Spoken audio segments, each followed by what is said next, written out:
तर सर आता ही हिवाळी तूर, ह्या हिवाळी तूरची टोकन किती तारखेला झाली? 30 ऑक्टोबर. याला काही छाटणी, याला छाटणीची आवश्यकता नाही. म्हणजे या तुरीला छाटणीची आवश्यकता नाही. आवश्यकता नाही. या तुरीचं कोणतं वाण आहे सर? हे अर्जुन 001 गुंटूरच आहे, गुंटूर, आंध्रा. म्हणजे आंध्रापेठ.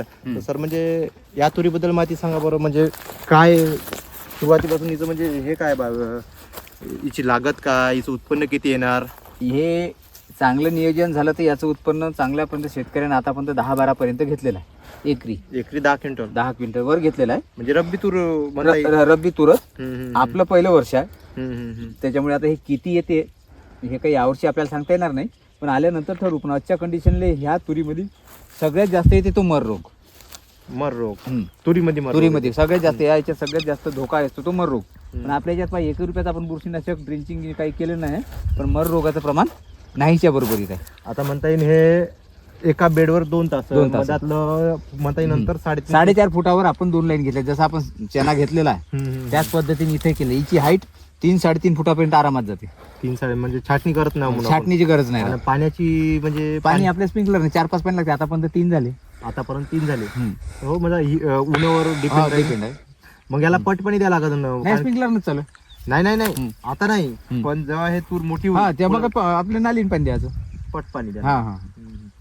तर याला अजून आपण रासायनिक काही टाकलं नाही, अजून पण काहीच खर्च नाही.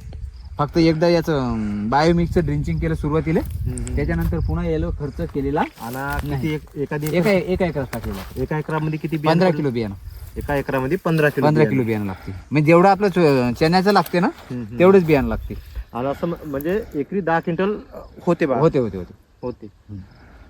याची जुन्या शेतकऱ्याचे अनुभव, माझा तर पहिलं वर्ष आहे, किती होते ते माहित नाही, पण 6-7 जरी झाली हो 6-7 तरी काय हरकत नाही.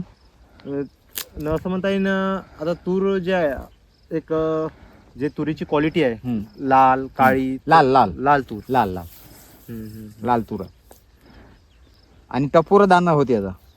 हो, आता ते आपण पुढच्या व्हिडिओमध्ये घेऊस. हिवाळी तूर म्हणजे पाहण्याजोगतं असं म्हणता येईल का, मजा येईल पाहिले का किती उत्पन्न होते, का होते. याचा कुठून आला बा तुम्हाला असा का हिवाळी तूर लावा बा रब्बी? नाही, एक नवीन प्रयोग करत राहा बा, काहीतरी आपल्याला भेटत राहा. आता हिवाळी हे तूर लावली आपण, हे आपल्या 7-8 महिने घेऊ शकते. हे 3.5-4 महिन्यात होते. मग हिचा अनुभव कसा राहिला तर हिचं क्षेत्र आपल्याला कमी करता येते.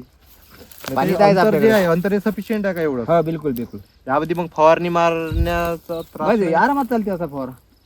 आणि आपल्याकडे यंत्र आहे ना, यंत्र आहे ना, यंत्र असल्यामुळे टेन्शन वाला काम नाही. जे SRT डेबू म्हणता येईल, SRT झेबू आहे. आपलं ते सायकल यंत्र आहे. सायकल यंत्र, पण ते वरतून अरे हाईट आहे त्याला. त्याच्यात सुविधा आहे सगळी, त्यामुळे टेन्शन घ्यायची काही गरज नाही. मजुराचा काही तेवढं म्हणाचं, एक माणूस असला तरी सफिशियंट आहे.